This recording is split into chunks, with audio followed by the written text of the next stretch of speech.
Hola jóvenes, vamos a comenzar el día de hoy con la unidad correspondiente a enfermedades intestinales. Me gustaría aclarar que el estado nutricional en general, es decir, eh, el estado subóptimo u óptimo y el tubo digestivo están íntimamente relacionados. ¿Por qué? Porque finalmente aquí es el sitio donde principalmente se absorben los diferentes nutrimentos. Entonces, las intervenciones que se establecen para muchas enfermedades del intestino se diseñan fundamentalmente para aliviar síntomas y corregir la carencia de nutrimentos. Entonces, para poder hablar de esto es necesario comprender algunos de los procesos gastrointestinales más comunes que se dan de forma habitual en el estado de salud antes de hablar de las enfermedades, ¿no? ¿Por qué? Porque en las diferentes entidades clínicas que tenemos aquí, hay desde las más sencillas, como pueden ser gases, hasta las más complejas, como la enfermedad de Crohn. Entonces, muchas veces hacemos alusión, sobre todo pues, que ya han estado conmigo, hago alusión a esta parte del proceso digestivo y que siempre lo estén estudiando y reestudiando para que les vaya quedando como más y más clara esta parte, mejor comprendida, y entonces cuando hablen de repercusiones, pues comprendan por dónde va el mecanismo y lo que va a implicar.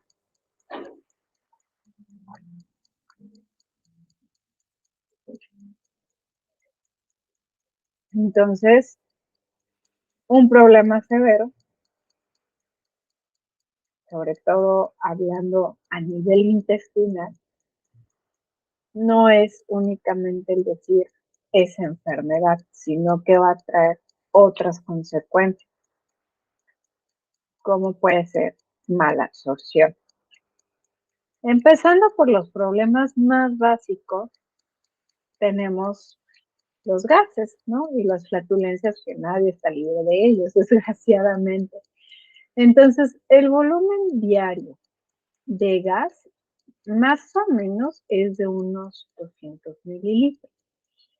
Entonces, este deriva de procesos fisiológicos que son completamente normales. Por ejemplo, el aire que deglutimos. Una prueba de ello es cuando masticamos chicle, en parte puede favorecer que se presenten más gases.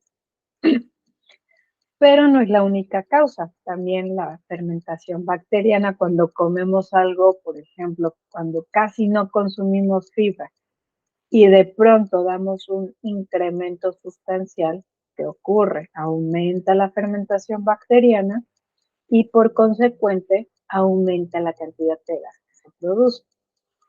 Los gases, en el mejor de los casos, pues los eliminamos a través de los eructos y bien, pues ya cuando hablamos de una fermentación bacteriana, no es a través de eructos, sino a través de el flato, ¿no? Los gases, el flato. Los gases muchas veces sabemos que contienen metano, pero además contienen dióxido de carbono, oxígeno, nitrógeno, hidrógeno y pues el metano. De hecho, la producción de metano es habitual en 1/3 de los adultos sanos y pues realmente es un tanto complejo porque en la patogenia de varios trastornos intestinales, por ejemplo, cánceres, enfermedades inflamatorias intestinales, incluso los divertículos, la producción de metano se vuelve anómala, siendo más predominante. Entonces son un tanto más apestositos, ¿no? Y cuando los pacientes se quejan de gas excesivo o flatulencia, pues es un tanto variable porque tanto se pueden referir a que es mucho, ¿no? Un flato muy largo, o bien pues la frecuencia con la que están teniendo los gases, ¿no? Acompañando a estos gases se presentará distensión o bien puede llegar a tornarse un poco patológico con la presencia de cólico. Entonces, pues lo que está indicando ahí es que la acumulación de gas es tanto en el tubo digestivo alto como en el tubo digestivo bajo, ¿no? Muy diferente cuando es solamente en el bajo porque son únicamente los gases y pues a lo mejor un poco el cólico. Entonces les mencionaba hace unos minutos muy al inicio que la aerofagia es algo muy importante. Les ponía el ejemplo del chicle, pero también, ¿qué pasa cuando comemos deprisa? Puede ser que no masticamos bien y entonces podemos comer grandes cantidades de aire. También cuando usamos popotes o cuando consumimos refrescos, ¿no? O incluso cuando hay pacientes que utilizan prótesis dentales que no les quedan como muy bien, pues estas prótesis pueden favorecer a que se consuma un poquito más de aire. El problema con los gases es que lo que a mí me produce gases no va a ser lo mismo que a alguno de ustedes se los genere, porque depende de la mezcla de microorganismos que tenemos, además de otros factores como es la inactividad física, si hay una disminución de la motilidad intestinal, la cantidad de aerofagia, los componentes dietarios y a lo mejor otros trastornos gastrointestinales que afecten. Por ejemplo, en la gastritis a veces se acompaña de esa panza, ¿no? Y está afectando en el intestino. Entonces, sabemos que las concentraciones de bacterias son predominantes en lo que es el intestino grueso. Sin embargo, puede haber situaciones que lleven a la proliferación de bacterias en lo que es el intestino delgado. Entonces, pues se va a acompañar de inflamación, náuseas, diarrea y otros síntomas. Y pues finalmente factores como el ácido gástrico, el estado o la función peristáltica, el funcionamiento de la válvula ileocecal, la presencia de las secreciones propias del proceso digestivo e incluso el sistema inmunitario intestinal, pues van a participar en que se produzcan en mayor o en menor medida los gases. Entonces, dentro del tratamiento, no es como que les diga, se va a tomar la pastilla fulanita de tal. En primer lugar, debemos de indagar y saber cuándo es que se está dando ese aumento en la producción de gases o bien que no se estén expulsando y conjuntar la información, por ejemplo, si hay síntomas nuevos o más intensos o hay otros que lo empeoran, ¿no? Por ejemplo, el estreñimiento o diarrea o que el paciente pierda peso. En esta situación, el menester del nutriólogo es principalmente instruir al paciente para llevar un diario de alimentos. Quizá no tan específico, tan minucioso como lo veíamos en la evaluación del estado nutricional, pero sí que ese diario le permite identificar alimentos específicos con los eventos que van relacionados con los gases, ¿no? Entonces, pues un ejemplo tan sencillo, una persona que tiene problema con los lácteos, naturalmente, el día que los consuma va a tener producción de gas. Pero también podemos tener una infección de diferentes tipos que me pueda alterar. Entonces, por ejemplo, en los protozoarios, la giardia, muchas veces, mientras esté giardia presente, se va a producir gas, porque me está alterando la función intestinal normal. O también, por ejemplo, algunos virus, algunas infecciones virales, muchas veces nos dan transitoriamente una intolerancia, sobre todo a lo que son los hidratos de carbono. Entonces, durante esos días de infección, estaremos con problemas, ¿no? De ese tipo. También cuando tenemos un cambio muy rápido en la dieta, ¿no? Que les decía, cambio de lo que como de pronto, pues me puede favorecer que se produzca más gas. Y pues, sobre todo, cuando hay estos problemas de forma recurrente, es válido sugerir enzimas digestivas, el evitar alimentos hasta que se vayan haciendo exposiciones continuas y discretas, de tal forma que se pueda tolerar más, además de acompañarlo, ¿no? Con la fibra que se consume de forma normal. Ahora, existen diferentes alimentos que pueden favorecer la producción de gases, ¿eh? Ojo ahí. Por ejemplo, en el caso de los frijoles, principalmente, pero las leguminosas tienen componentes que se conocen como agentes productores de flatulencia. A ver, un segundito.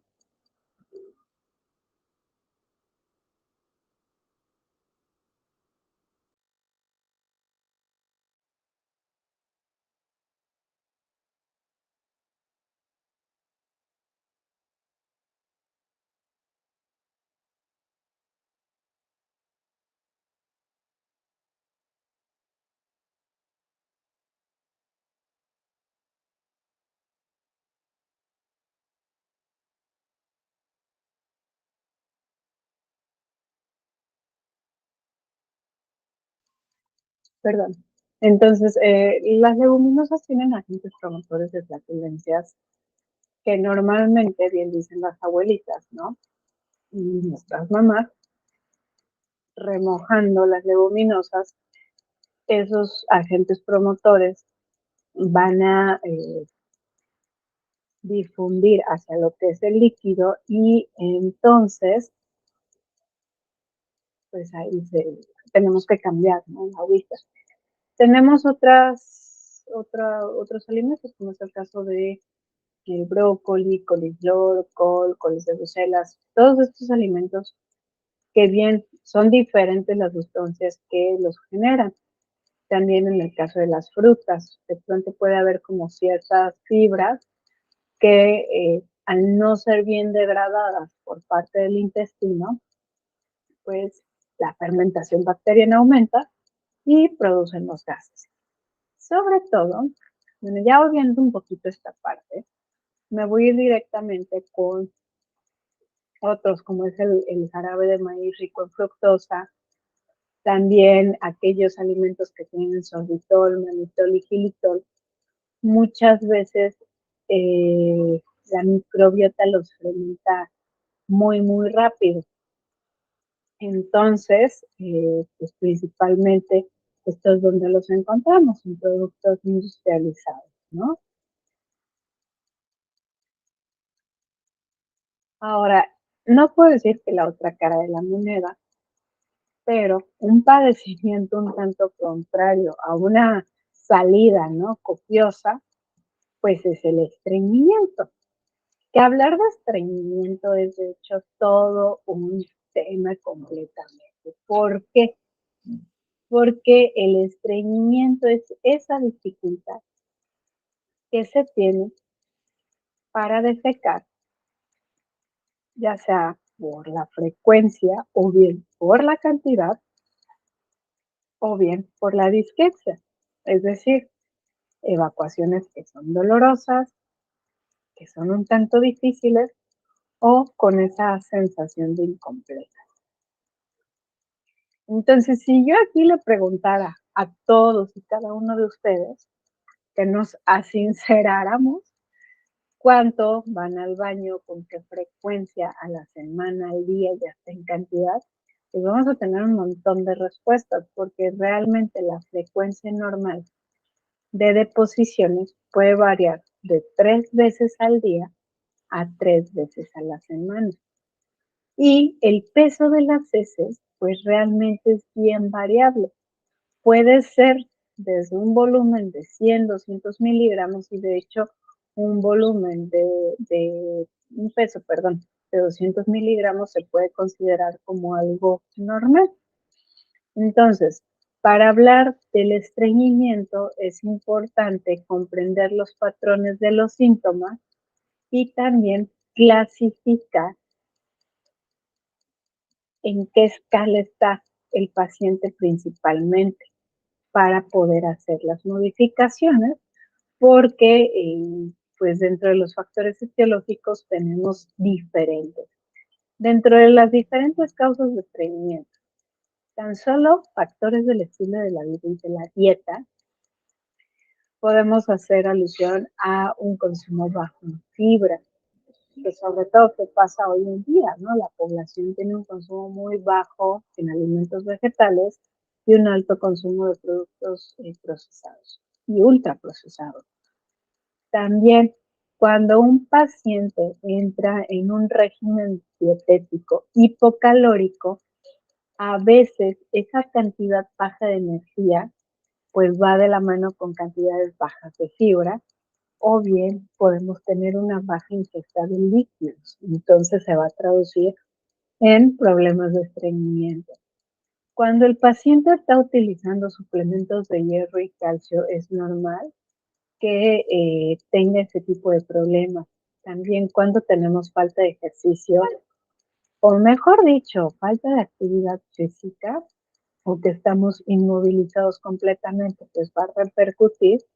Y también cuando abusamos de laxantes, sobre todo aquellos que son estimulantes, pues interferimos un poco en el proceso normal de la evacuación. También es contraproducente, por ejemplo, cuando nosotros aplazamos la necesidad de ir al baño. Sobre todo con estas personas, luego me llega a tocar en consulta, las que pues no pueden ir a otros baños que no sean sus baños, que ocurre que aplazan la necesidad de defecar, entonces realmente podría ser que no tenían ningún factor de los antes mencionados, pero al aplazar, pues salió repercutiéndoles por esta cuestión. Dentro de los trastornos de motilidad podemos tener de muchísimos tipos, la verdad. Entonces pueden ser, por ejemplo, situaciones endocrinas como un hipotiroidismo, cuestiones neurológicas como puede ser una gastroparesia, ay, una ocasión, ¿no? Como una gastroparesia, o hasta puedo tener situaciones como infecciones, como es el caso de la enfermedad de Chagas. Entonces, pues ahí la etiología es variable. También puede ser propiamente por enfermedades neurológicas y al ser el componente neurológico parte de la razón, desgraciadamente, se tiene que restablecer, ¿no? O corregir esa situación que se está alterando. Por ejemplo, en un traumatismo cerebral, el estreñimiento no va a ceder hasta que se corrija, ¿no? Porque finalmente están siempre conectados nervios, cerebro con el intestino. Podemos tener trastornos del suelo pélvico, sobre todo en aquellas pacientes que han tenido muchos partos con un bajo control en esta cuestión de cuando se da el nacimiento y la rehabilitación postparto, que muchas veces se altera el suelo pélvico y entonces la defecación a veces queda alterada, ¿no? También podemos tener esta situación donde los pacientes utilizan opiáceos de forma regular y dependen de esos estímulos, o bien pueden bloquear los estímulos y podemos tener otros trastornos. Aquí desgraciadamente son muchísimos. Hay aquí una disculpa, no se alcanza a ver muy bien.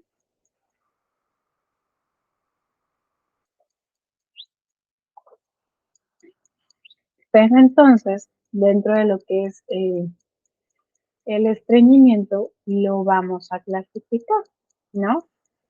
Entonces, para clasificarlo podemos decir que es de origen primario, es decir, que es por algo propio o inherente del tubo digestivo, o bien podemos decir que es secundario a otra patología o a un medicamento u otra situación. Dentro de las causas de estreñimiento podemos tener también agudas y crónicas.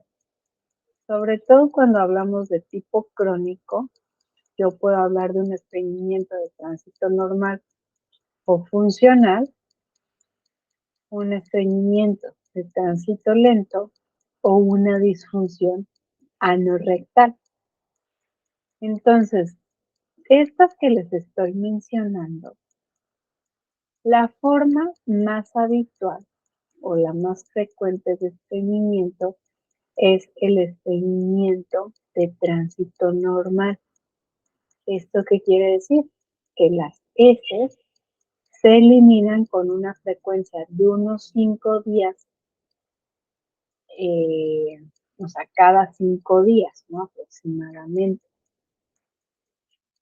Entonces, pues más bien el tema con estos pacientes no es tanto la frecuencia, es decir, ahí sí voy cada 3 días, no, sino que ellos refieren el estreñimiento como esa sensación de dificultad en la defecación o bien cuando son muy duras las heces. Entonces, aquí les sugiero que busquen la escala de Bristol, revisen cómo ilustran las heces y las escalas.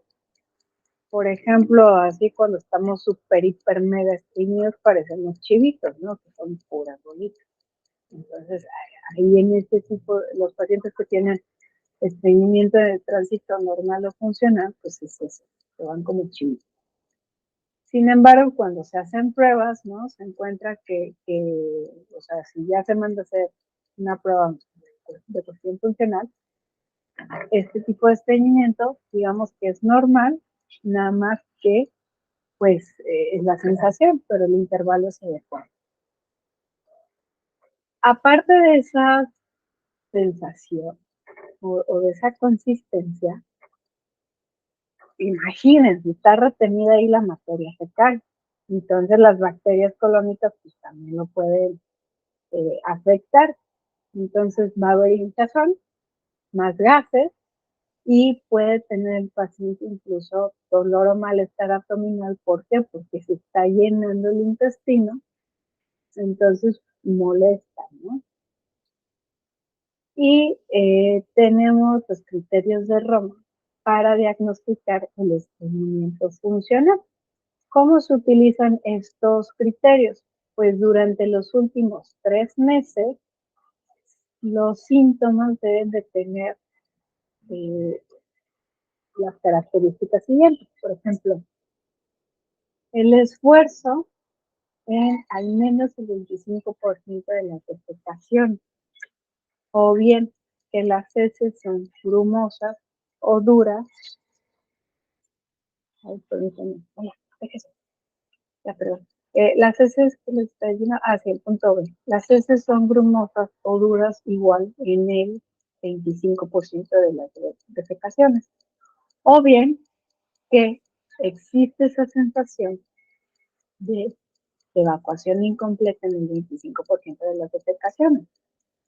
O bien que se experimenta una sensación de bloqueo u obstrucción igual en el 25% de las defecaciones, o que incluso se requieren maniobras para facilitar el 25% de las defecaciones, por ejemplo, una evacuación digital, que se requiera soporte del suelo pélvico, o bien menos de 3 defecaciones por semana, porque insisto, estos pacientes pueden tener un tránsito hasta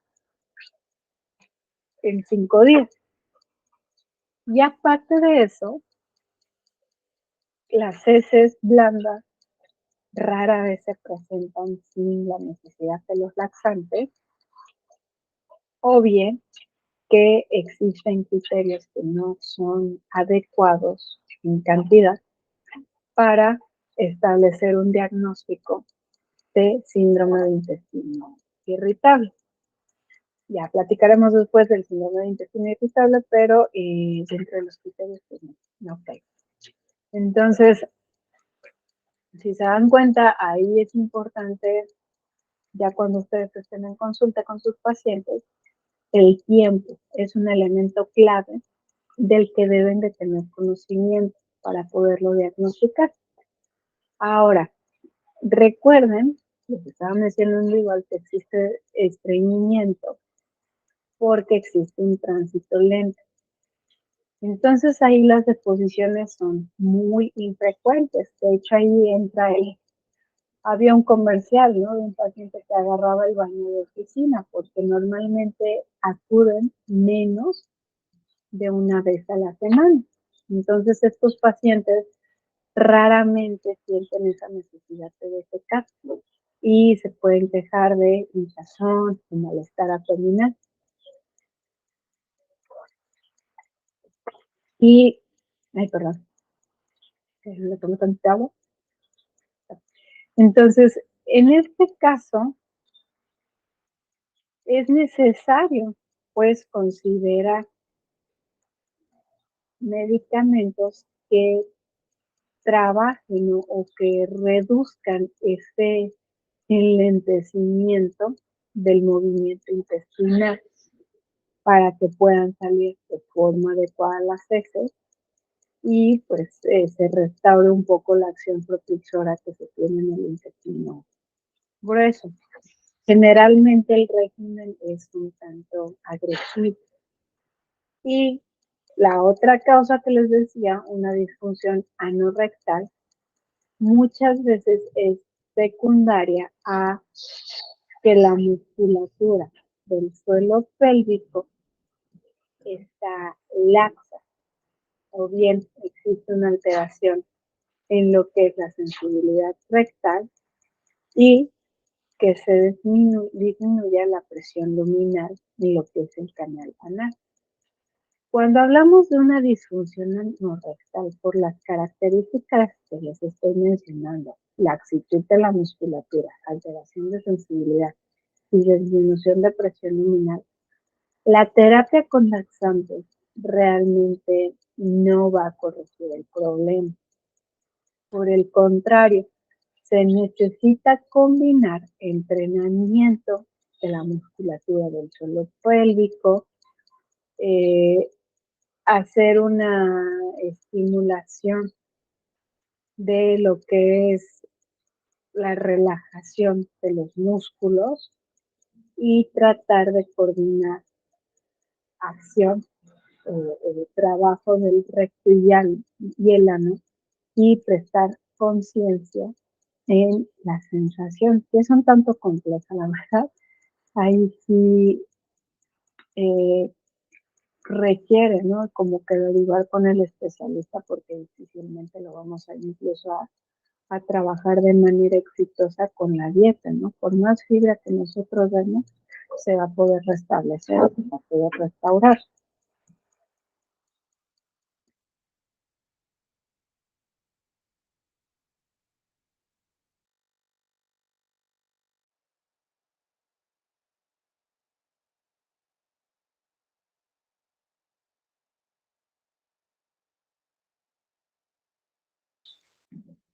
En cuanto al tratamiento, pues bueno, ya ahorita que les dije con detalle los tipos, pues el primer puntito es identificar de qué tipo de estreñimiento hablamos. Es decir, ¿es primario o es secundario? Si es secundario, si retiro el agente etiológico que creía que lo estaba causando, se debe corregir, ¿no? En caso contrario, revisar nuevamente qué pude haber pasado por ahí. Cuando es primario, identificar derivado a qué se debe. Les digo que la mayoría de los casos es un estreñimiento de tránsito funcional o normal, no hay como mayor tema. Entonces, dentro del tratamiento, pues muchas veces es asegurar la ingesta, ¿no? De fibra, siempre lo decimos, pero aparte de líquidos y además de una rutina de activación física junto con la integración de prestar atención a esa necesidad de llevar a cabo la defecación. Cuando los pacientes son de este tipo que depende de los laxantes, que son sobre todo pues autoprescritos, debemos de incitarles a que lo vayan dejando poco a poquito en lo que se va adecuando la dieta, porque si los quitamos de manera abrupta, pues puede ser contraproducente. Podemos tratar de cambiar de fármaco, por ejemplo, optar por aquellos que son reblandecedores de heces o que favorecen la formación de materia fecal.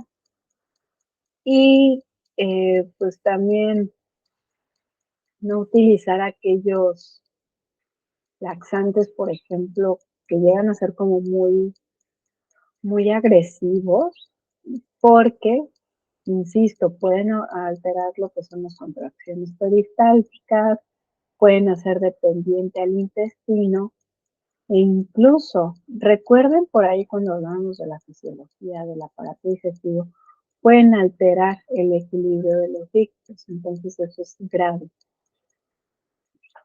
Ahora, en el caso de los lactantes y niños es un tanto diferente la situación, sobre todo en lactantes porque, por ejemplo, un bebito que es alimentado al seno materno puede no evacuar y entonces los papás se van a preocupar porque van a decir, ay, es que a lo mejor necesita agua, o yo qué sé, la leche lo tapó. Pues cuando se alimenta a seno materno, pues recuerden que la leche tiene un alto grado de absorción y bueno, no es alta, de digestibilidad y de absorción, entonces pueden no evacuar porque todo se aprovechó.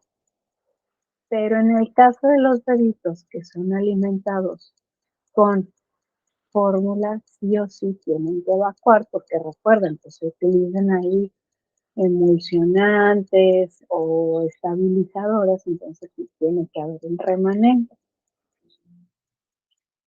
Sabremos que están estreñidos cuando la defecación parecen como bolitas.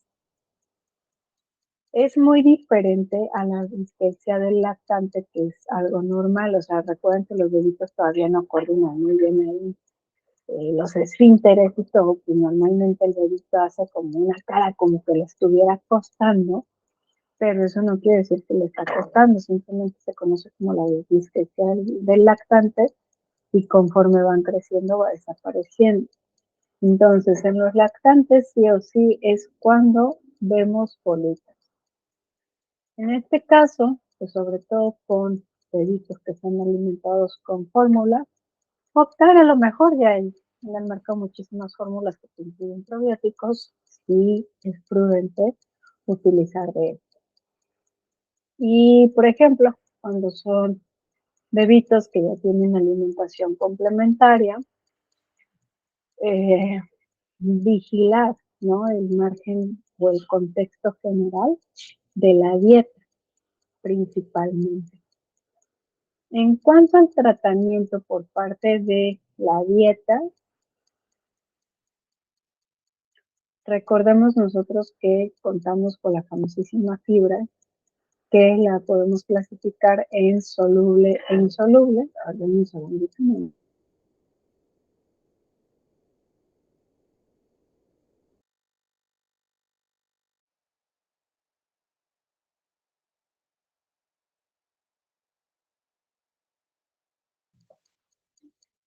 Sí, les mencionaba que en la fibra podemos decir que la fibra soluble, insoluble, cada una tiene sus cualidades excepcionales, pero esto sabemos que se logra cuando consumimos alimentos de origen vegetal, es decir, frutas, verduras, leguminosas, cereales integrales, principalmente, no hay ningún secreto. Entonces, existen diferentes pautas, pero la mayoría de las recomendaciones caen en sugerir 14 gramos de fibra por cada 1000 calorías consumidas, o bien 38 gramos para hombres y 25 para mujeres adultas. Un rango, entre comillas, terapéutico se situaría poco por encima de este rango. Pero insisto, si la persona tiene un bajo consumo de fibra, si llegamos a esa cantidad, pues va a ser terapéutico. Más bien es dependiendo virtud del paciente. Y ojo, se ha observado que cuando hablamos de dietas que tienen un contenido de fibra, por ejemplo, arriba de los 50 gramos, más allá de tener un efecto benéfico para el organismo, puede ser contraproducente porque se puede estar impidiendo la absorción de algunos nutrimentos, porque se les está secuestrando la fibra, por así decirlo de una manera muy sencilla, ¿no? Pero realmente en este contexto se los estoy poniendo como muy fatalista y en un término de probabilidad bajito. Ahora, en el caso de los suplementos nutricionales, por ejemplo, estos que contienen fibra pueden ser una alternativa, sobre todo en estas personas, donde el fracaso terapéutico de una dieta alta en fibra ya es un antecedente. Entonces, si no lo logro hacer por medio de la comida, pues tratamos de hacerlo a través de los suplementos, ¿no? También, por ejemplo, optar por la mezcla de pre y probióticos para favorecerlo. Y sí o sí que mandemos líquidos, porque de lo contrario, el efecto es contraproducente. La otra cara de la moneda es la diarrea, que justamente es cuando vamos de 3 o más veces en un día, pero ojo, las deposiciones son sueltas. Igual reitero, remítanse a la escala de Bristol, ahí les va a dar este aspecto visual de cómo son sueltas o incluso deposiciones líquidas. Entonces, una diarrea puede tener varias razones. Por ejemplo, existe un tránsito acelerado del contenido intestinal, o bien la digestión enzimática de los alimentos se encuentra disminuida, entonces se produce un estado de hiperosmolaridad que favorece que se elimine, ¿no?, por el efecto osmolar, o bien existe una disminución en la absorción de los líquidos y los nutrimentos. Por ejemplo, se pueden eliminar única y exclusivamente grasas, no es el caso de la esteatorrea, o bien existe un aumento de la secreción de líquidos o se están teniendo pérdidas exudativas.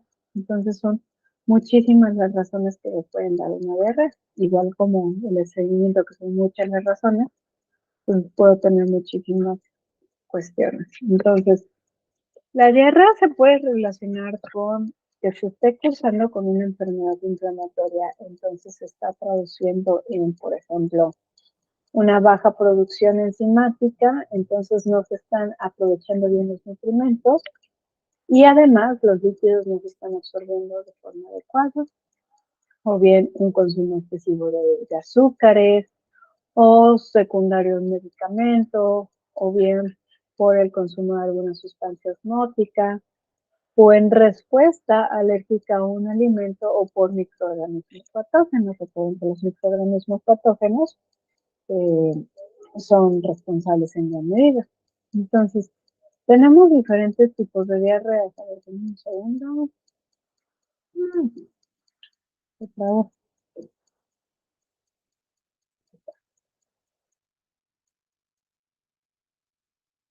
Mm,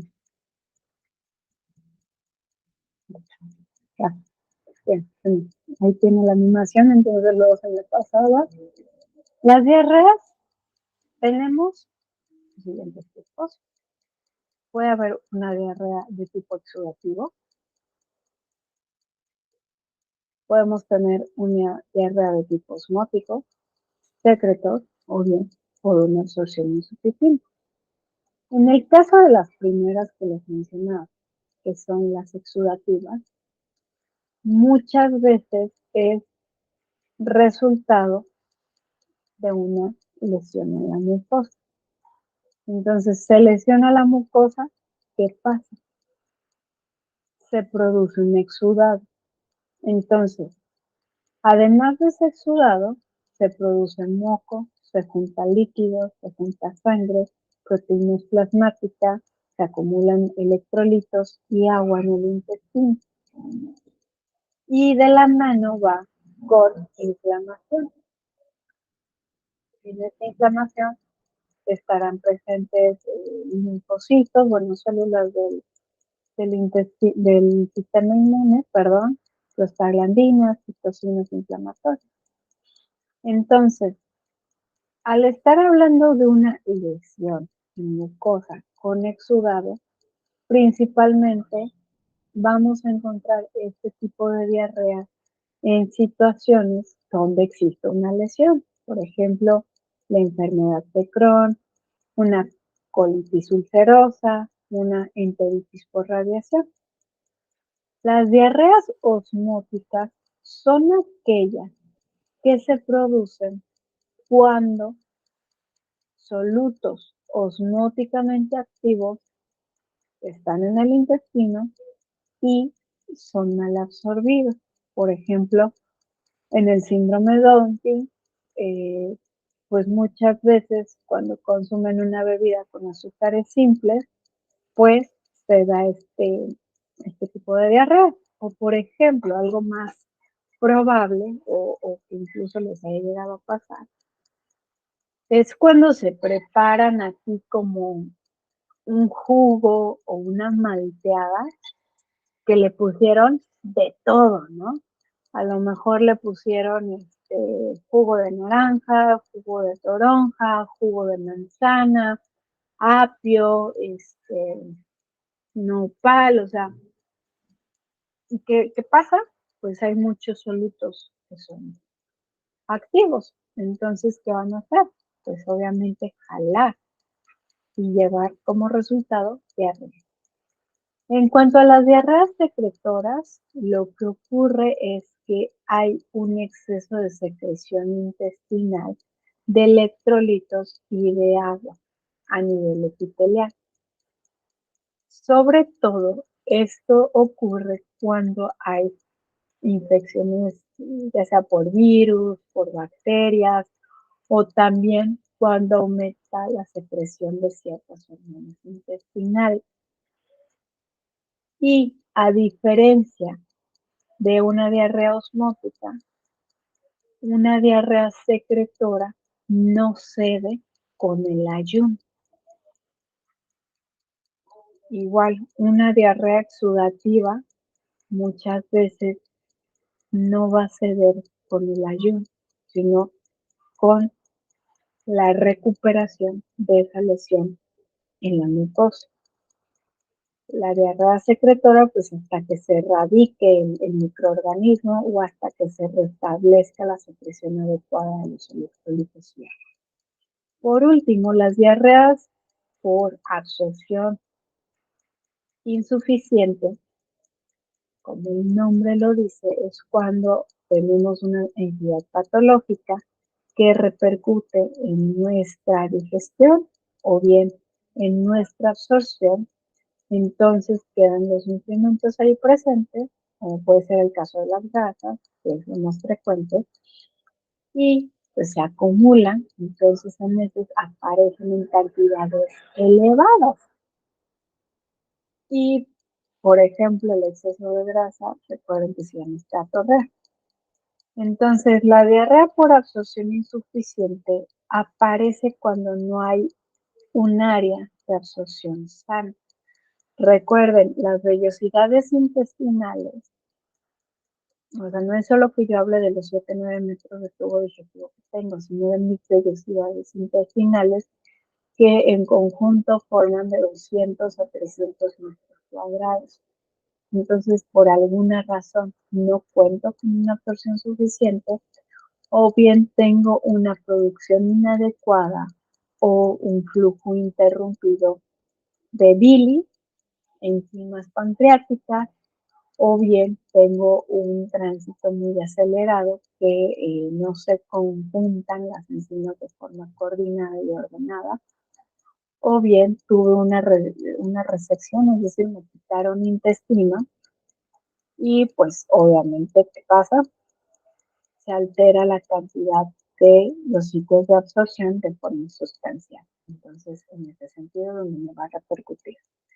Y dentro de las razones o los agentes etiológicos, perdón, tengo diferentes enfermedades y trastornos que van de la mano con una absorción insuficiente. Por ejemplo, desde que no se estén digiriendo de forma adecuada, o bien que se altere el metabolismo de las sales biliares, entonces esto se va a acompañar o va a tener una significancia secundaria grave, o también porque hable de anomalías genéticas en el transporte de las células de la mucosa, por ejemplo, una enfermedad celíaca, ¿no? Es algo de origen genético. También por enfermedades inflamatorias intestinales, o bien anomalías de los vasos linfáticos y el sistema vascular intestinal.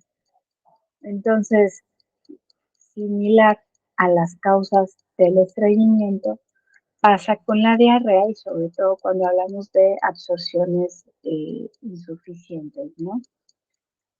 Pero, insisto, son 4 tipos de diarreas que pueden tener: exudativas, osmóticas, secretoras y por una absorción insuficiente. También podemos tener diarreas medicamentosas que caerían en estos 4 tipos, pero las pongo en un aparte porque principalmente son diarreas de tipo secundario, ¿no? Lo relevante es que son frecuentes en pacientes que están hospitalizados o pacientes con una situación crónica. Entonces, los medicamentos van a generar diarrea por diferentes mecanismos.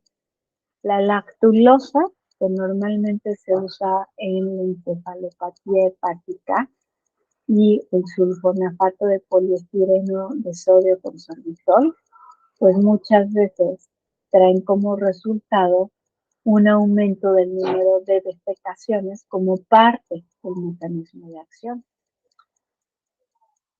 Ahí es un ejemplo como muy preciso, pero no nos vayamos tan preciso. Por ejemplo, los antibióticos, como ahí tenemos la eritromicina, la claritromicina y la clindamicina, pues tienen efectos directos sobre la función gastrointestinal. Por ejemplo, tienen un efecto antagonista a la motilina. La motilina lo dice, ¿no? Es motilidad, pues antagonista es lo contrario. En el caso perdón, no, me estoy diciendo antagonista, no, si estoy hablando de razas, no sinérgicos, se me fue la palabra, pero bueno, sería como adicionar el efecto agonista de la motilina.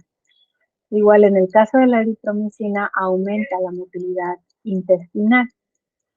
Ahora, no solo por ese lado los antibióticos pueden actuar, sino porque recuerden que tenemos billones de microorganismos. Entonces, cuando damos un antibiótico, se pierde el equilibrio en ese hábitat y entonces, básicamente, pues tenemos que empezar de nueva cuenta. Pero una de las funciones de las bacterias que tenemos en el intestino es que van a formar ácidos grasos de cadena corta. Entonces, la absorción de estos ácidos grasos de cadena corta es importante porque ayuda a la absorción de electrolitos y agua a nivel colónico. Entonces, cuando usamos esos antibióticos, se pierden esos beneficios porque perdemos bacterias. También algunos microorganismos,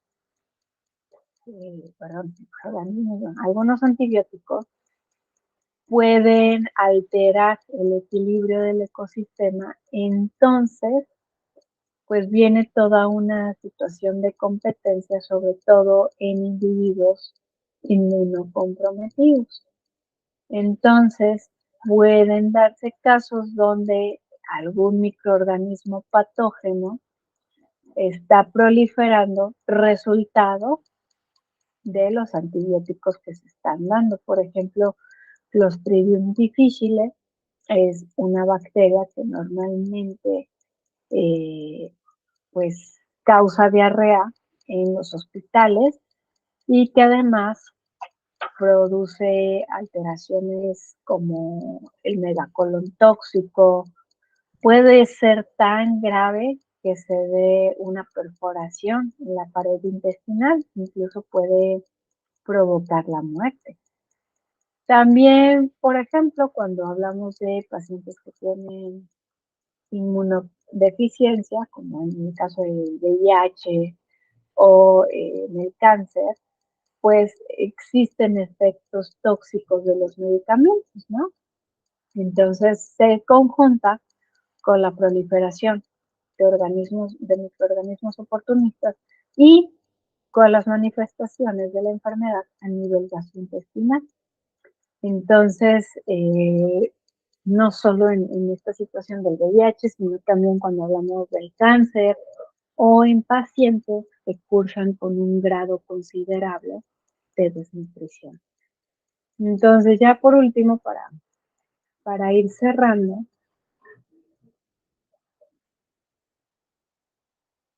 dentro del tratamiento, pues queda claro que la diarrea no es en sí la enfermedad, o sea, el diagnóstico no es diarrea, sino que es un síntoma, también el estreñimiento. En primer lugar, debemos de restablecer el estado correcto de líquidos y electrolitos, sobre todo dar prioridad a lo que es el potasio y el sodio.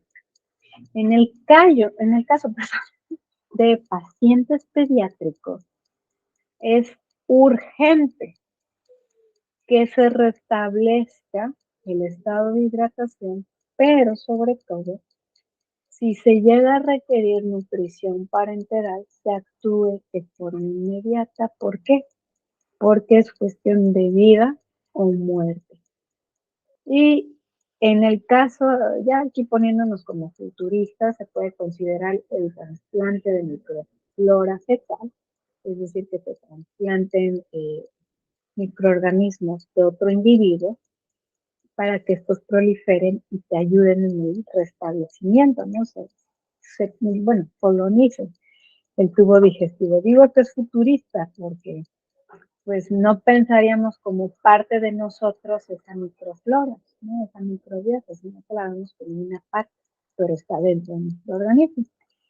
Y, por ejemplo, en el caso de las diarreas, actualmente ya saben que la industria pues, es tremenda.